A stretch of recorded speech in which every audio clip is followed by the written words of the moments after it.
This week in Arsenal, I don't know. I don't really have any headlines this time around.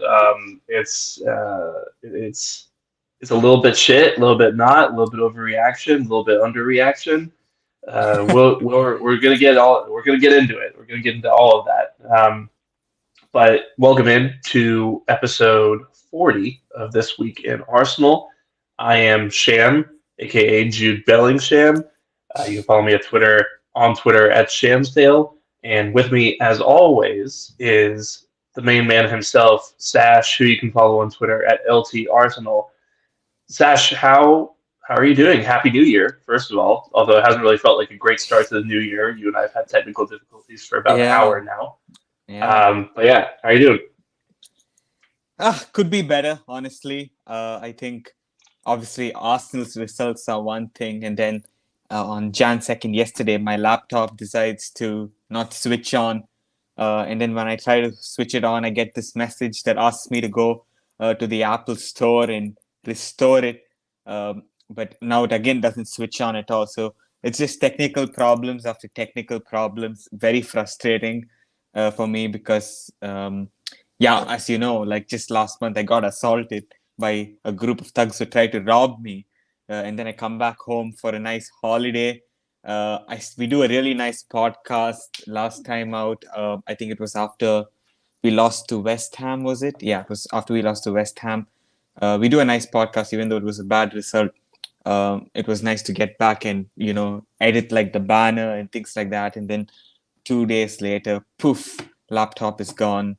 And yeah, it's just shit. A shit start to the new year. But I'm sure that if you start this shit, there's only one way, and that's up.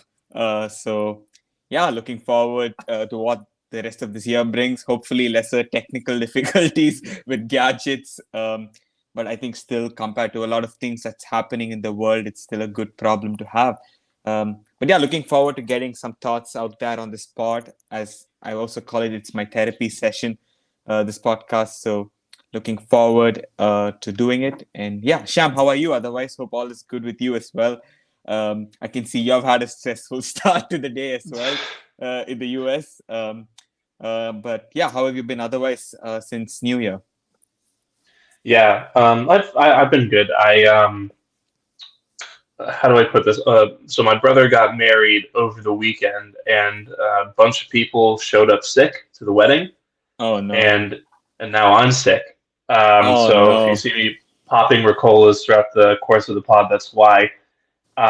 Luckily, it's nothing crazy. I've still been able to like work, and I'm on here right now. But it was just like a little soreness in the throat and all that, and then to Mm-hmm. add insult to injury, I lost my headphones that I normally use, and the pair that we grabbed off Amazon connects to my phone but does not connect to my laptop, which is why you and I are both doing this on our phones. Yeah, no, but I'm good.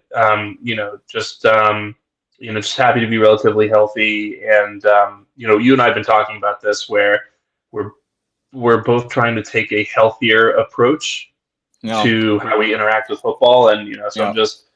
I'm trying to be very conscious of all the good things I have going on in my life, and there's a lot of them, thankfully. So yeah, so I'm doing good, but yeah, let's jump into talk about the Fulham game. I think because we're in a bit of a time crunch, I think we're gonna end up talking a little less about the Fulham game itself Yeah, and more about just kind of like the ramifications from that and where how we feel about where the club yeah, is right now. yeah. Um, so yeah, I mean, just I guess just generally speaking, a couple weeks ago we were first at Christmas, and now it feels like everything is kind of over. Yeah. So kind of smaller picture within the bigger picture. How do you feel about where we are in the title race right now? Look, it's obviously a huge setback. Okay, it's a huge setback. Losing two games, you should be getting 6 points in when you're competing against Liverpool and Man City. It's a huge setback. But for me, it's not the fact that we're 5 points behind that is the concern, because I think, yeah, 5 points is a lead that you can like erase. It's a question of us beating like Liverpool and Liverpool losing another game. 5 points is really not so much, to be honest. But what's concerning for me is what we're seeing on the pitch, the lack of efficiency when it comes to taking chances. There are times we're conceding from set pieces. You also have games like Fulham where we don't turn up at all. So I think the underlying problem here is that this Arsenal team has many different ways of losing a game. And for me, that is something which is hard to fix because it's not just one issue, like in many games we've dropped points in different ways. I'm just trying to think of the games we've dropped points in the season.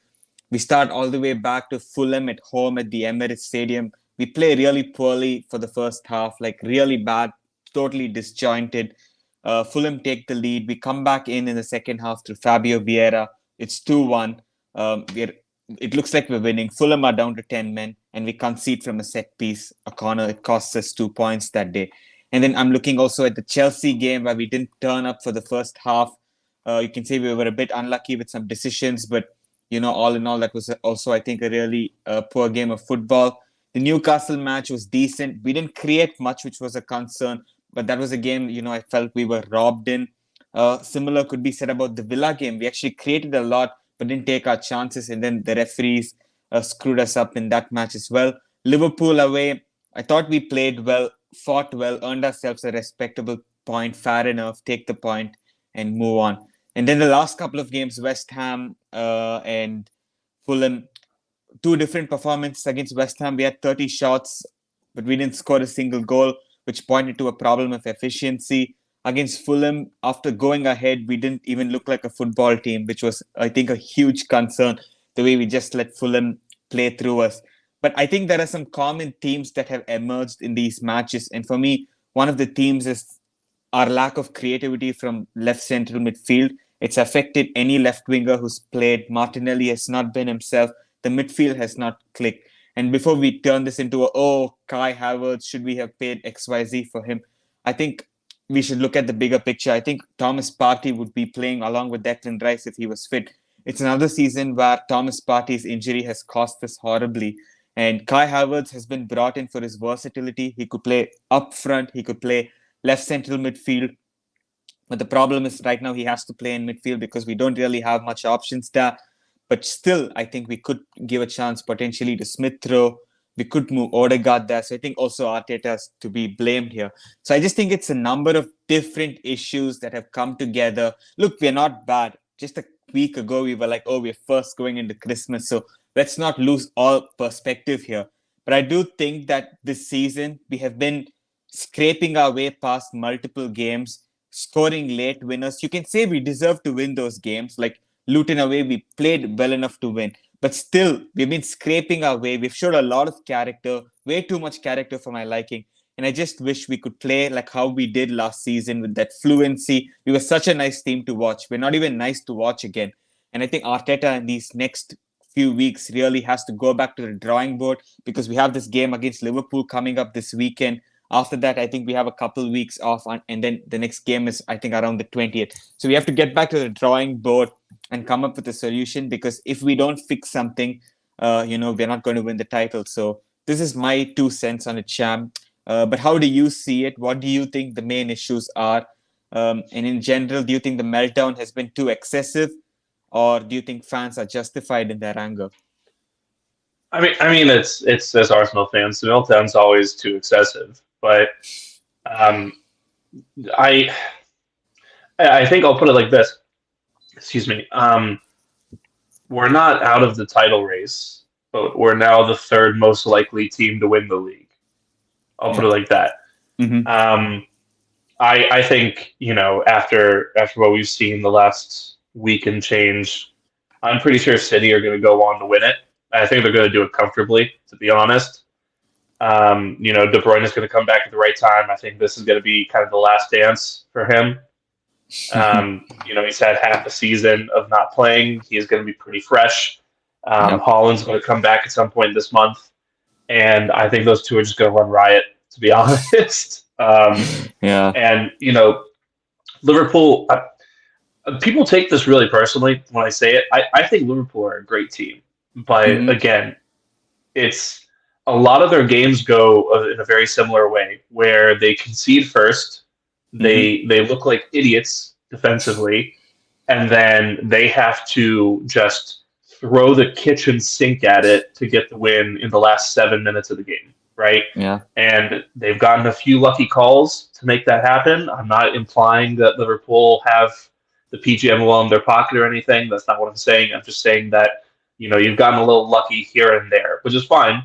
You need a Yeah. little bit of luck to win a title, but Yeah. it's not as convincing as City. Mm-hmm. If Liverpool goes sign a six this month, then I think we're looking at a different team here. But um, yeah, I think we're below those two right now because I feel like we're doing all the things that I don't. So I tweeted a little while ago that I used to think Wenger tried too hard to make football an art form, Mm-hmm. and now I think that Arteta tries too hard to make football a science, Yeah. right? Yeah. That's beautifully put. Wow. Yeah. Absolutely. Yeah.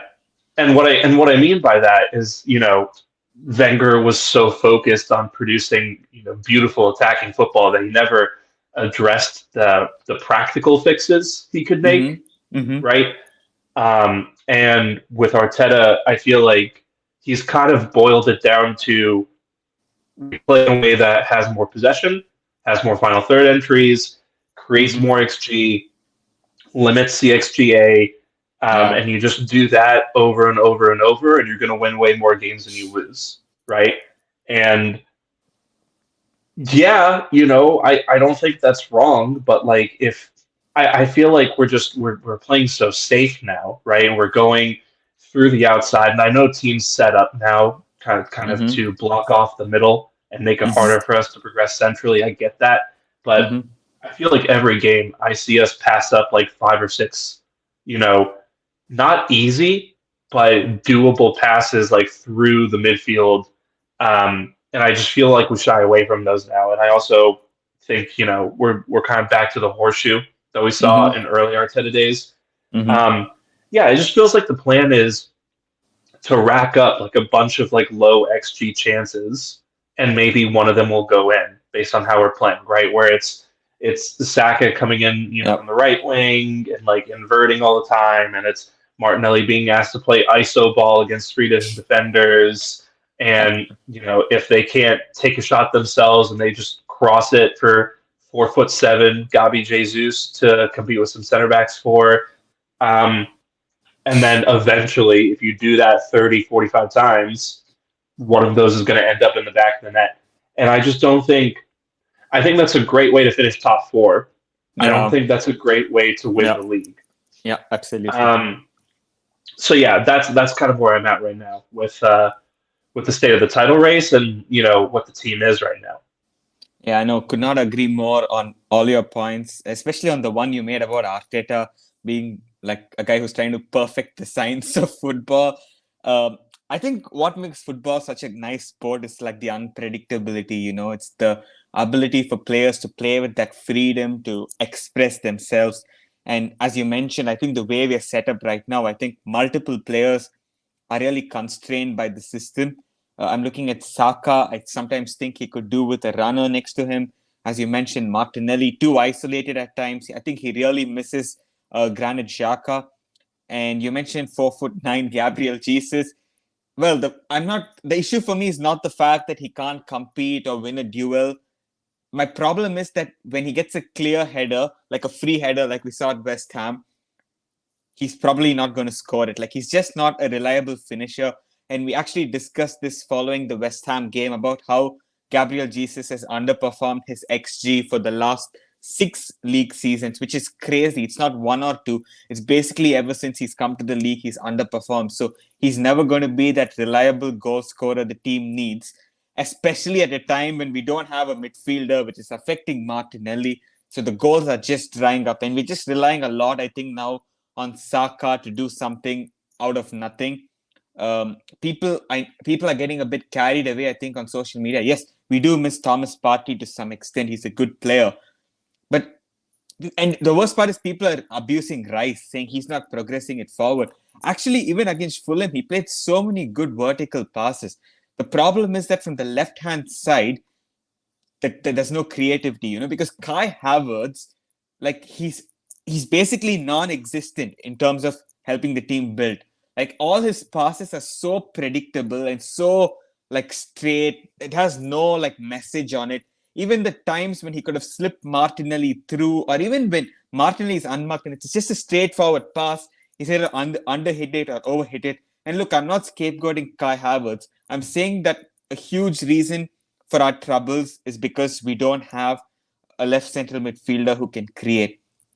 I think Kai Havertz could be a wonderful option off the bench. Maybe if you want to give a different dynamic to close out a game.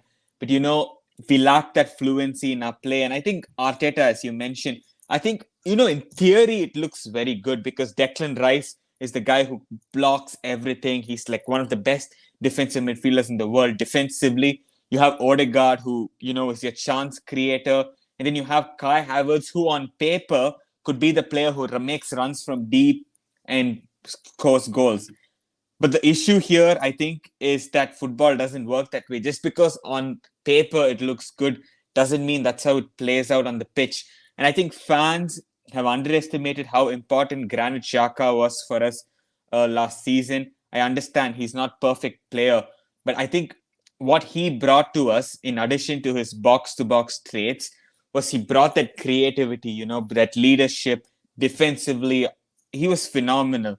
And I think replacing him required us to go and spend that 60 or 70 million on a player who can do what Xhaka does, but maybe do certain things better. Like, for example, someone like Zubimendi, I think he's more mobile than Xhaka. So you should have ideally tried to upgrade on him. I think Arteta has taken a completely different route. And, you cannot rely on Thomas Partey. We all know that he's not going to be fit. So we're now forced to completely play a different midfield. And it's not Declan Rice's fault. If Xhaka was next to Declan Rice, things would be fine, honestly. The problem is Rice has no one next to him. And Odegaard, who honestly, I think he's been good in recent games. He's been dropping deep and helping the build-up. But you want him further forward for the cutbacks to play that final pass. And, at the moment, that's not happening. So I don't also see a really clear solution. But I think one temporary solution could be to play Odegaard on the left, play a runner like Smith Rowe on the right, or against the more better side, you could play Jorginho in the base of midfield and Rice next to Saka and play Odegaard on the left. I think Arteta has to change something. His rigidity also is really annoying me. But Sham, how do you see it? What do you think the potential solution to this is? We will, of course, get into what we can do in the transfer market. But for now, to fix our issues, what are the changes that you would make? Yeah, I mean, just a word on the Rice thing. If you're watching what's happening and you think Rice is a big problem, then you don't know what you're talking about, right? People are coming out and saying that Rice just passes sideways. I'm looking at a stat right now of the most progressive passes in Europe's top 5 leagues, right? Mm-hmm. Zinchenko's number 5. Xhaka, sadly, is number 3. Do you know who number 1 is? Declan Rice. Declan Rice. And now I will put some context on that, right? Well, let's not just throw stats out there. But I like Declan Rice passes it forward, right? And I do think he plays some incisive passes here and there. Obviously, I think Thomas Partey is, a more incisive passer. I think he's a more vertical passer. I think he takes more risks. But let's not sit here and pretend that Rice isn't, doing something in that ballpark. Let's not sit here and pretend that Rice is just passing it sideways and backwards. That's not what he's doing. In terms of what you can do now, right? I agree. You said we don't have a left center mid. I actually think we do, right? That's the annoying part. I think you can play Odegaard at left center mid, and I think Havertz actually worked better at right center mid, right? Because what was the secret sauce for Martinelli last year? He had Xhaka to play those passes in behind for him, right? Martinelli's more of a runner than Saka is, and Odegaard probably is the biggest creative passer in our team. Maybe Mhm. Fabio Vieira has something to say about that, but I just don't understand why we're not playing someone there who's playing Martinelli in behind, in behind defensive lines. I feel like we always give him the ball to feet and never, Yeah, playing the ball in front of him. And you know, I'm not going to sit here and say that Martinelli can't be involved in build-up. That's yeah, part of his job, but every single time we give the ball to him on the touchline and then just say, "All right, you're on your own." Like it's just why do we think that's going to work? So I would love to play Odegaard in there. I also think Martinelli could really do with an overlapping fullback, yeah. preferably someone better than Kieran Tierney. Um, but even if Odegaard doesn't play there, I think Zinchenko might be an idea there at left center mid, right? I think Hmm. Zinchenko is another one of our best progressive passers, very creative player, has shown that he's a bit of a liability in the back four. Bit is an And understatement, but yeah. yeah, and it just kind of reminds me, excuse me, of how Xhaka, when we played him deep in midfield, was a problem for us because he kept getting into bad situations. And then Hmm. we moved him up into the eight role, and suddenly he was one of our best players. Yeah. So I think Zinchenko is maybe someone who could benefit from that. And then, on the right side, I think Havertz would work there just because Saka needs someone who's going to combine with him, Yeah. who knows where to be. And I think one of Havertz's big strengths is his movement, right? Havertz is Hmm. a very intelligent player who Yep. knows not to get in the way, right?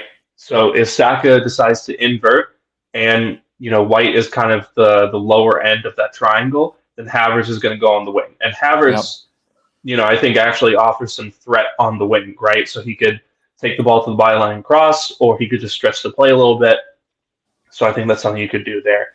Hmm. And then if Saka decides to be the one who goes to the byline, then Havertz will underlap and be an option there. So I just think he's a Yeah, better for sure. target man combination guy on the right hand Hmm. side for Saka, just to get Saka into those more dangerous areas.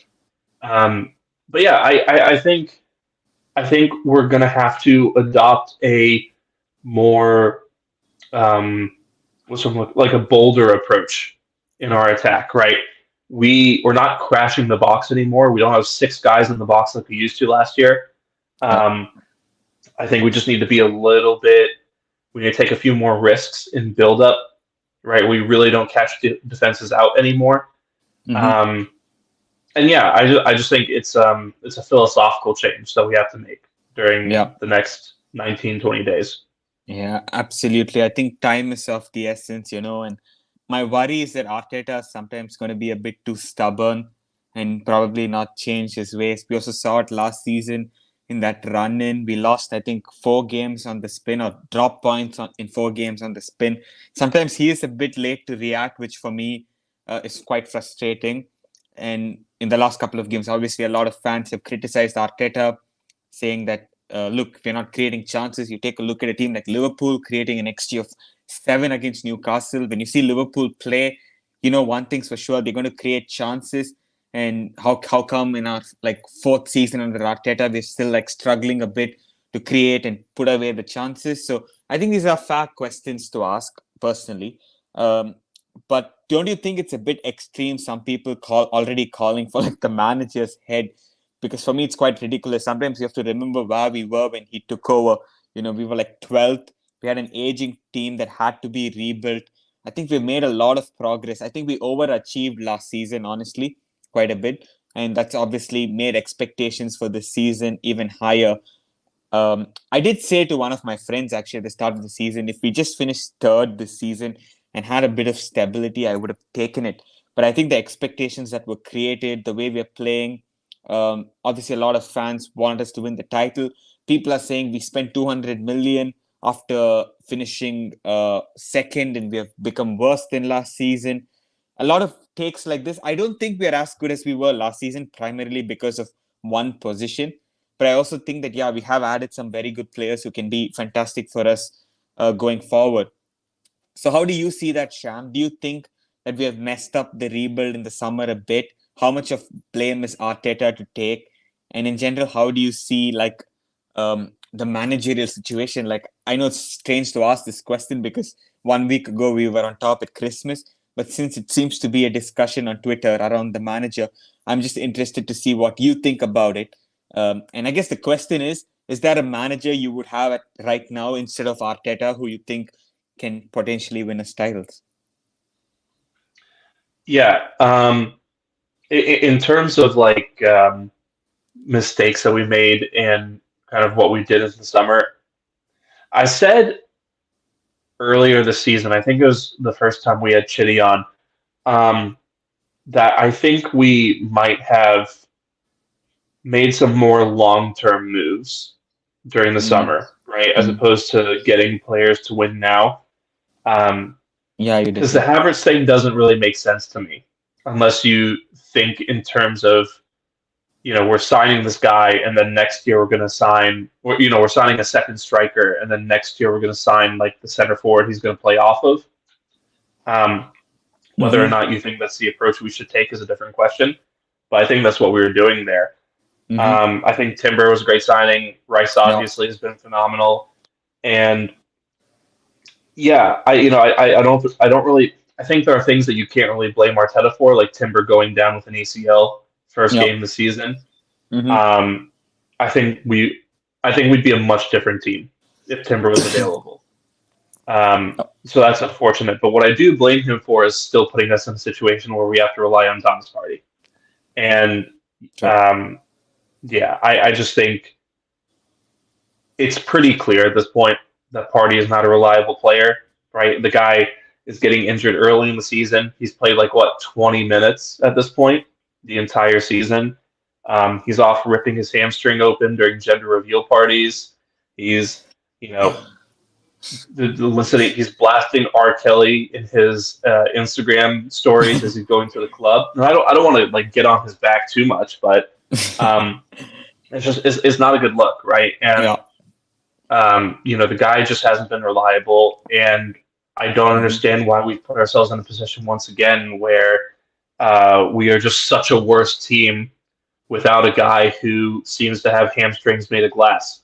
So that is something that I blame Arteta and Edu for. Mm-hmm. But in terms of in terms of how I feel about the manager, I have a lot of questions about Mm-hmm. the decisions he's made so far this summer. Mm-hmm. I'm not one of these guys who sits back and says trust the manager, everything's going to be okay, right? Yeah. I think he's done some stupid things, right? Against Fulham, why are you not bringing on Jorginho? If Jorginho's injured, then don't put him on the bench, um, right? And why are we playing a kind of football that relies on players putting their chances away when we have a front three that does not prolifically put their chances away? Why Mm-hmm. are we signing Mm-hmm. Kai Havertz if we're competing for a title now? Right? All these things.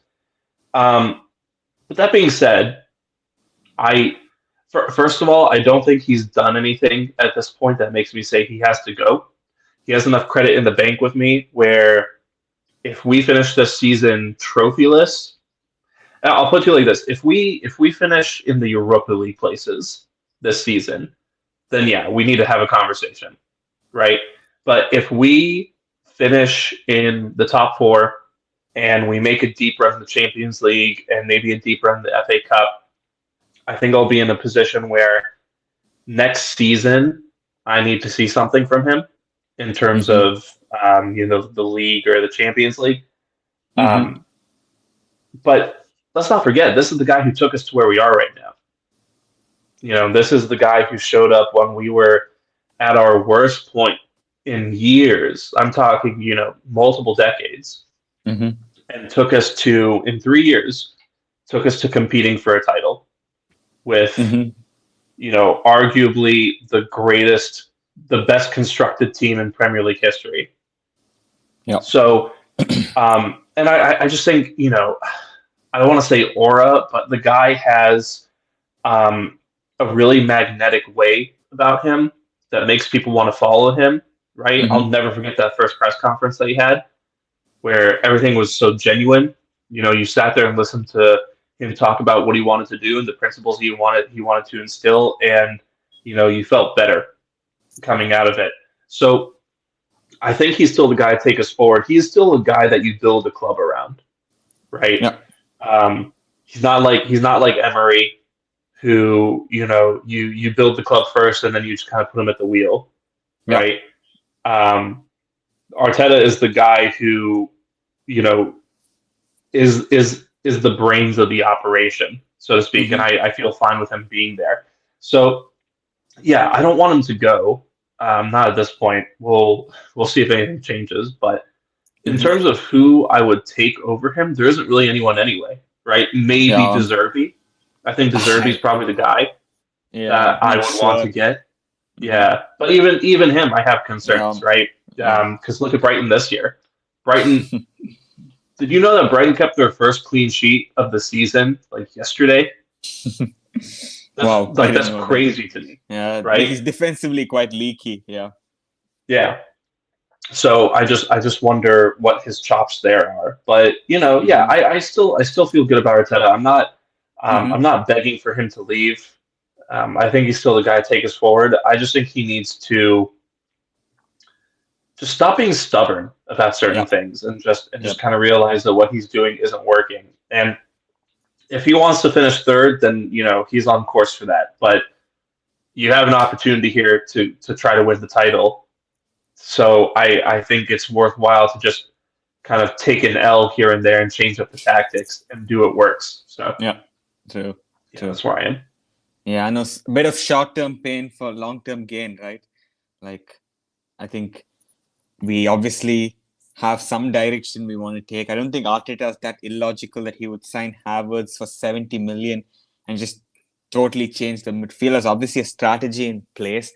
And it's just that fans don't know what the strategy is, but still we see what is there on the pitch, and at the moment it's not very good. And I think people will criticize during the bad times and also praise during the good times. I think that's how it should be. Fair criticism, constructive criticism.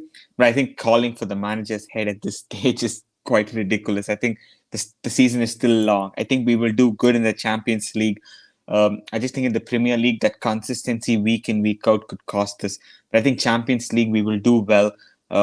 And we still have a long way to go. So I don't think we should be like calling for the manager to go at this moment. But I also want to speak to you about Edu. Like, I personally put out a tweet the other day saying that I'm not convinced with this guy.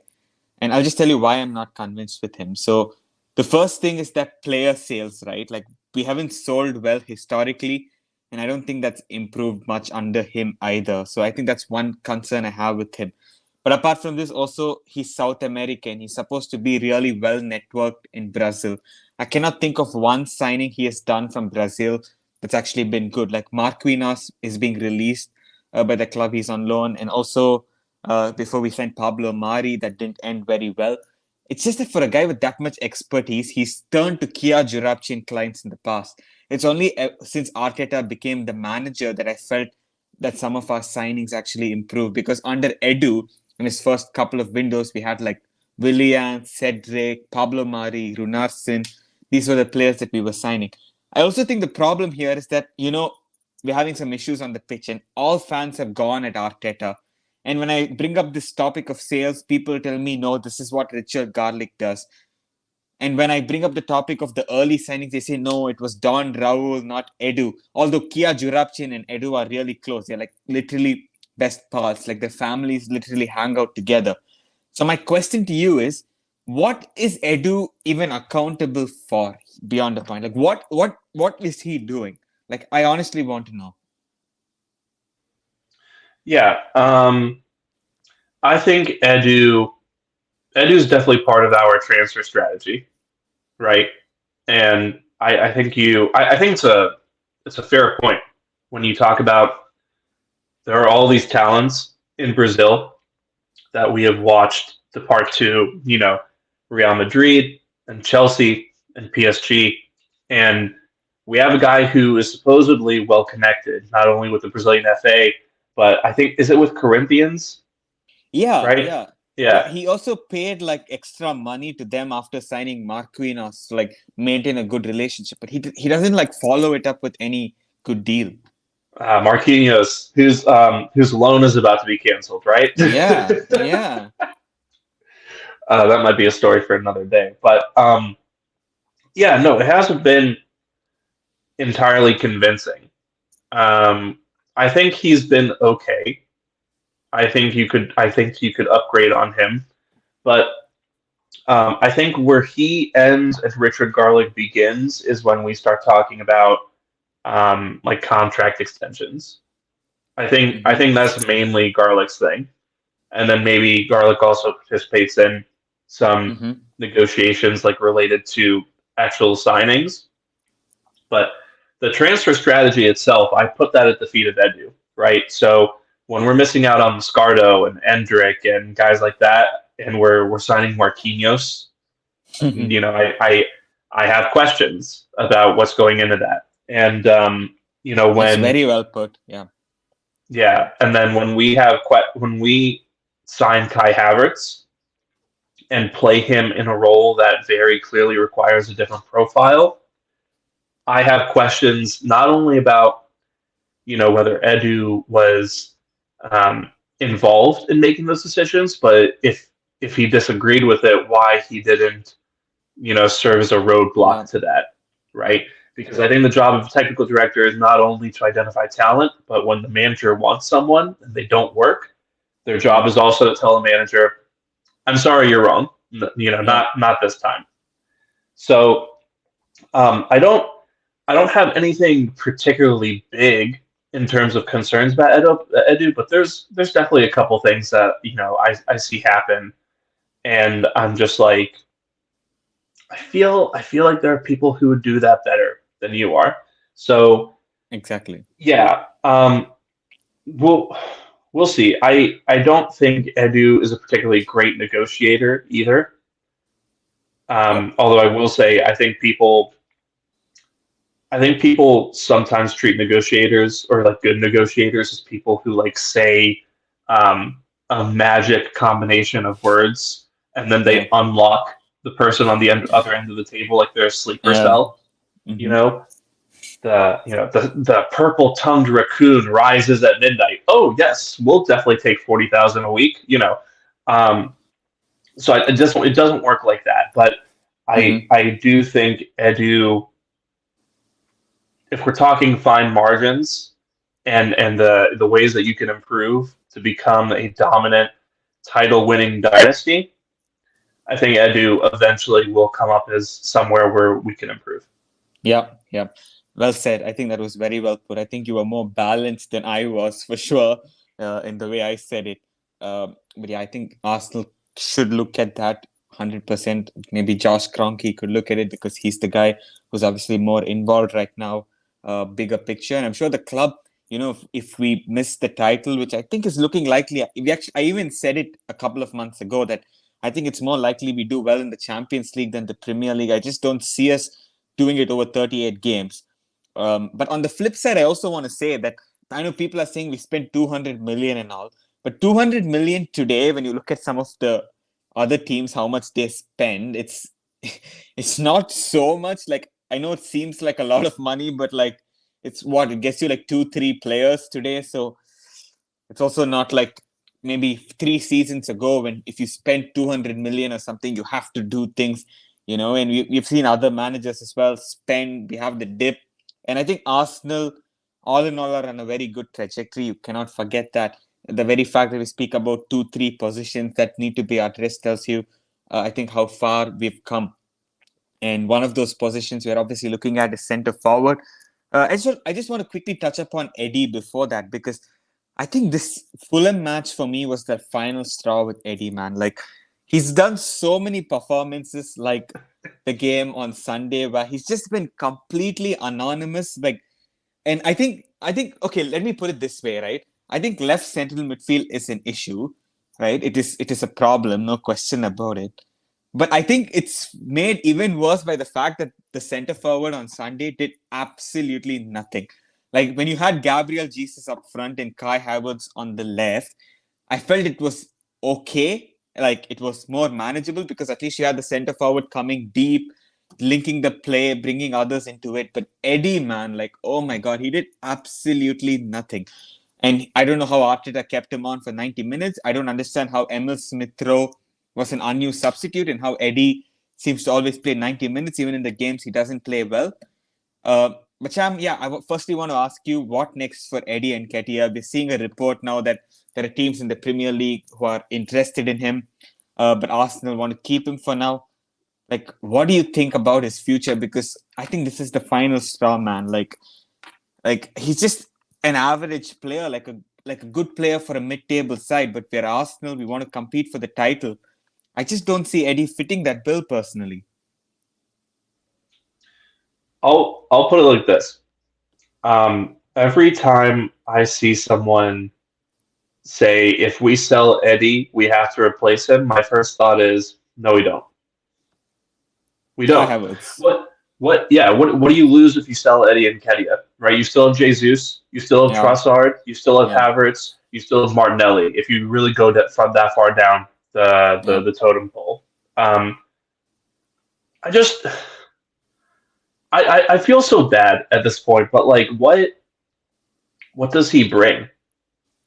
You know, he doesn't make smart runs. He presses inconsistently. Mm-hmm. His finishing is okay. He is not particularly useful in combination and build-up play. He's a worse Aubameyang, if we're being quite honest. Yeah, And well put. Yeah. He yeah, can't even play out wide. Like Aubameyang at least could make those runs from wide to in. This guy can't even do that. I don't know what's the point of keeping him. And how I feel about Nketiah is kind of part of it's probably the biggest problem I have with Arteta, to be quite honest, right? Because you have Nketiah and you have Nelson and you have Smith-Rowe. Nelson and Smith-Rowe, I think, you can actually use. Yeah. Those are guys who, can be important parts of the squad.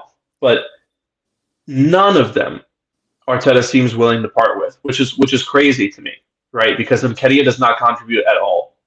No. We're talking about a guy who just went a full calendar year without an away goal, right? Yep. And then Nelson, I think, can contribute. Nelson, I think, is a pretty good player, but always seems to come off the bench with 15 minutes or less, remaining. Is clearly not trusted. And then Smith-Rowe, we're not even putting him on the pitch when we need him, right? Baffling. Yeah. Smith-Rowe is probably the guy I would want to play at right center mid over Havertz, right? And then play Odegaard at left center mid. And we're just not trusting him. But I can almost guarantee you that, we'll have an opportunity to make maybe 60 million or more, 60 to 75 million total off those three. Mm-hmm. And we're not going to take it this window, right? Remember when Aston Villa wanted Smith-Rowe for 35 million? We said no. Yeah, it at least made sense at the time. Yeah. But like, if Villa offered 35 million for Smith-Rowe today, would you take it? Look.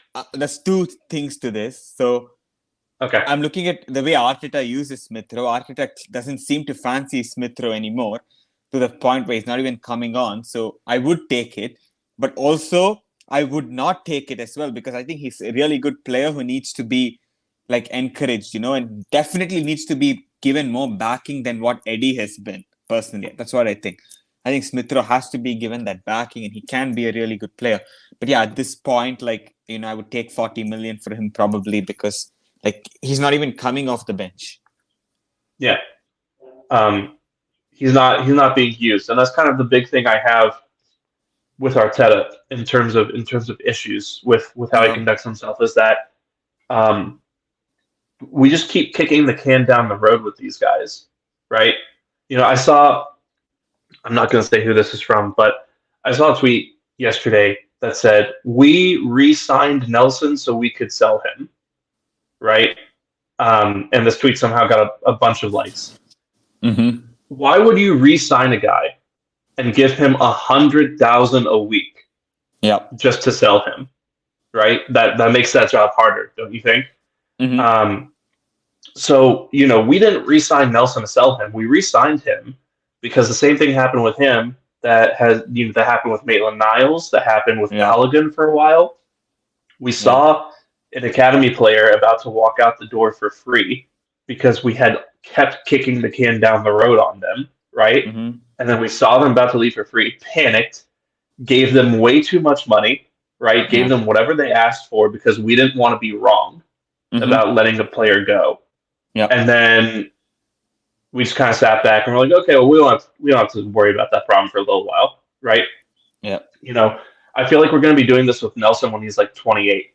His contract's going to be about to run out, and we'll be like, no, we'll give you 150, we'll give you 150, and then Yeah. he'll finish with like And don't you think 40 this is on total. Edu? This is on Edu partly, isn't it? I do think it is because I think at Mm-hmm. some point, you need your technical director to kind of butt in and say, you're not using this guy, and you want me to sign players. Let me sell this guy and sign someone you actually want. Do you want Pedro Yep. Neto or do you want Reece Nelson? You know? Um, Yeah. so Exactly. yeah, so I mean, we did that with Nelson, we did it with Maitland-Niles, we did it with Balogun, we did it with Smith Rowe, and we did it with Nketiah. Yeah. And I think we have an opportunity here to make that work for us, Mm-hmm. right? And sell them and let them move on and take the profit because these are academy players. This is pure profit at this point. Yeah. And then move on and sign guys who we actually rate and who the manager is more comfortable using because it's very clear at this point the manager does not trust those three players. Yep. Exactly. So, Mm-hmm. Yeah. so yeah, I think. just a little bit disappointing. Yeah, I think for me, what the annoying part is that I think the reason Havertz is also playing as central midfielder is like Arteta views the game in a very like structural way. So okay, we have two center forwards, so I have to find a way to play the second center forward. Even though Kai Havertz can easily play that role better than both Eddie and Gabriel Jesus, he would still play Eddie there because he's like, no, I need to manage the squad, make sure that he gets playing time. But giving someone playing time for the sake of keeping them happy is just stupid beyond a point. And I think this defeat has to be a wake-up call. And I think that's the best way to look at it. The most positive way to look at it is that it can be a wake-up call for Arteta to see some of these issues that maybe he didn't previously see, or maybe he suspected existed but didn't act on it. So now's the time for him, I think, to really act on it and make sure that he, solves it properly. We're also entering now the 45-minute mark of the podcast. This podcast is going to be slightly shortened because we started a bit late due to the technical issues.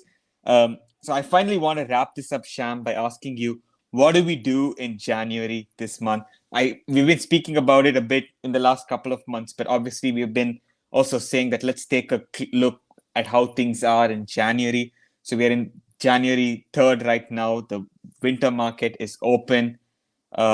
How do you see Arsenal doing this market, and what would you do to bolster the squad to help the team achieve its objectives until the end of the season?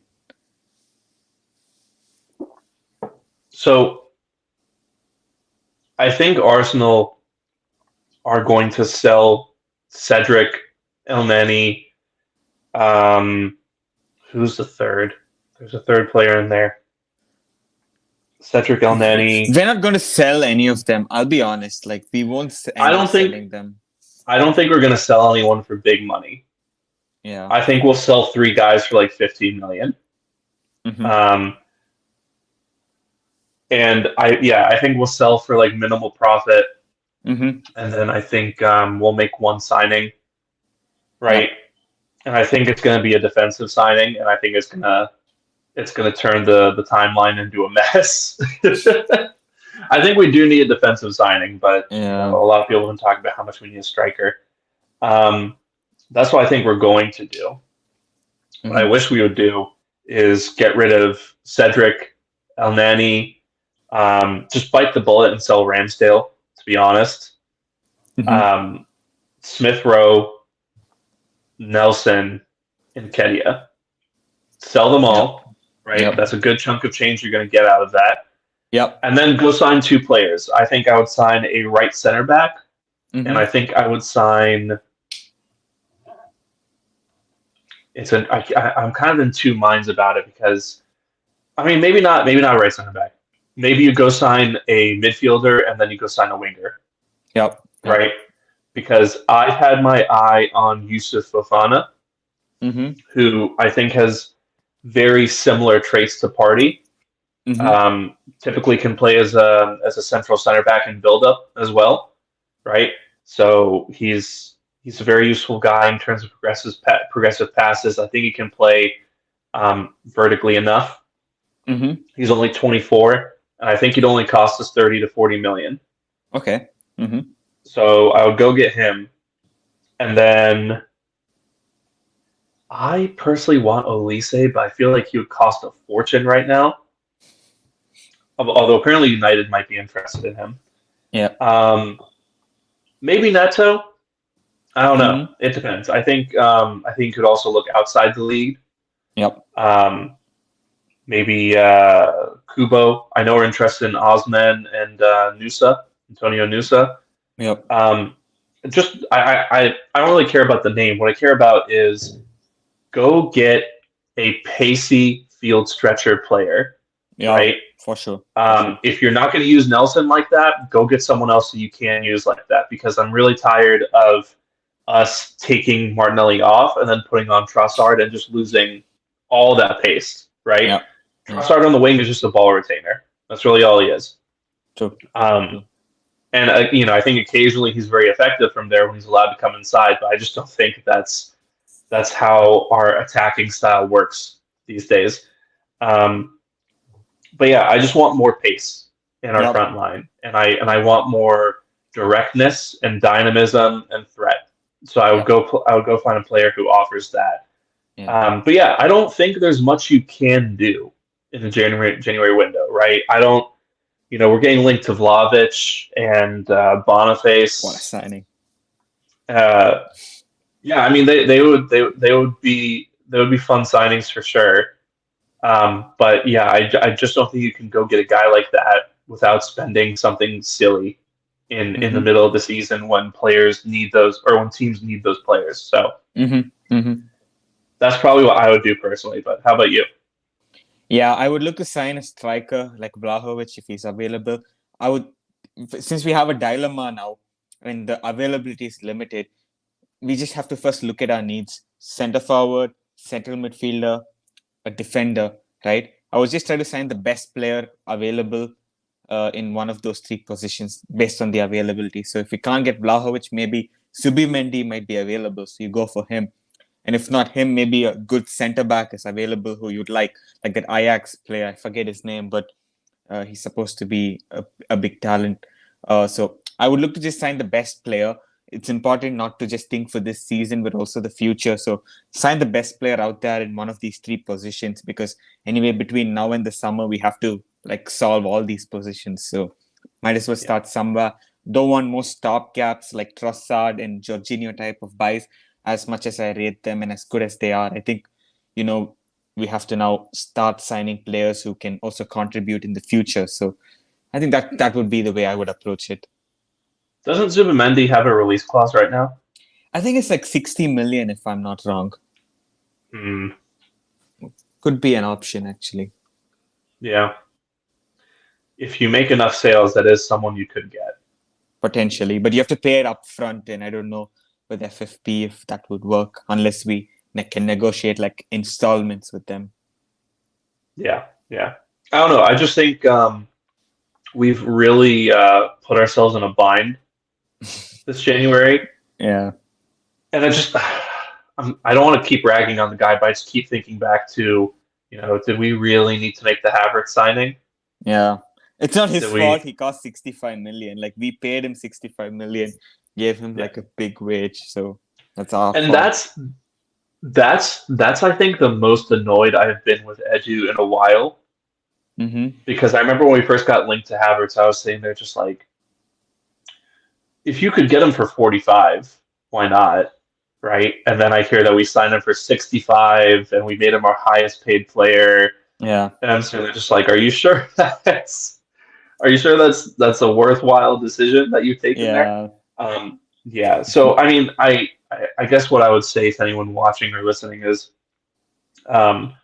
we can do something in the window, Mm-hmm. but I wouldn't expect whatever we do to be a season-changing move, right? Yeah. Unless Yeah. that player comes in and just, has the 6 months of their career Yeah. basically, Yeah. which is pretty unlikely. Absolutely. So I I think we're going to make a couple helpful additions, but I think we're really going to need people to step up from our Yeah. current squad.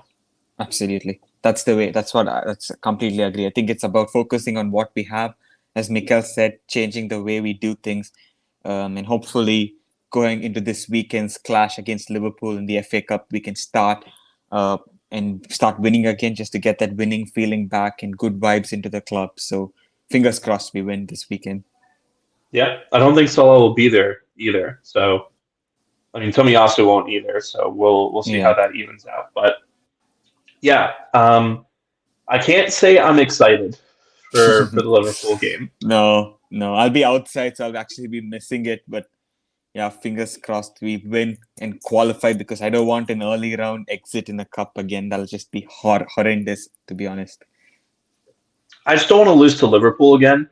I mean, Yeah, we didn't lose to them last time, but I don't want to lose to Liverpool here because yeah, I think the noise coming from them is loud enough already, yeah, yeah, and they're a title rival, quote unquote. So yeah, if we lose to them, it's just going to be a whole cycle in the media, and then social media is going to be shit about it. It's just yeah. it's a whole thing. So I just need us to avoid that. Yeah. In fact, last time as well, we lost to Man City in the FA Cup and they went on to win the league. So let's make sure we beat our title rivals, even though it's not the Premier League. Yeah, yeah. Let's take them to the cleaners, and hopefully, the Emirates is up for it because I think that's Yep. the secret weapon there. Hmm. Absolutely. Absolutely. Yep. Okay. Well, we're going to go ahead and put a bow on this. And, thanks so much for listening. Sorry we started an hour later than expected. Again, Sash and I have had the morning from hell in terms of technical difficulties. Yeah. But yeah, thank you so much for being here with us. Thank you for, um, if you've been listening from the start, thank you for, coming up on a year now of listenership and viewership. We really appreciate it. We're aiming to make our second year of the podcast a really successful one, and we'll probably try to have a few guests on soon. Just to have some good conversations with them. But yeah, we really appreciate it. We're just two guys talking about some football club that keeps letting us down. So we're really glad to have you all here. With that, I just want to say we will talk to you probably Monday or Tuesday next week, following hopefully a win against Liverpool at home in the FA Cup. I'm hoping for 3-1. But until then, take care, stay safe. Wait a second. Handles. You can follow me on Twitter at Shamsdale. I'm Sham. You can follow Sash on Twitter at LT Arsenal. You can follow the pod on Twitter at This Week Arsenal. If you're watching on YouTube, please like, comment, and subscribe. Again, we're trying to hit 2,000 subscribers, so we're inching our way there. Like how So Arsenal's table is moving in December, just inching. Yeah. So if you could subscribe, we'd really appreciate it, and we're going to start trying to put out more videos in 2024. I'm actually working on something about how well we do selling players, so hopefully I can have that out within the month. But yeah, with all that being said, we love you, and we will talk to you after a win against Liverpool. Until then, take care, stay safe, and talk to you soon. Bye bye.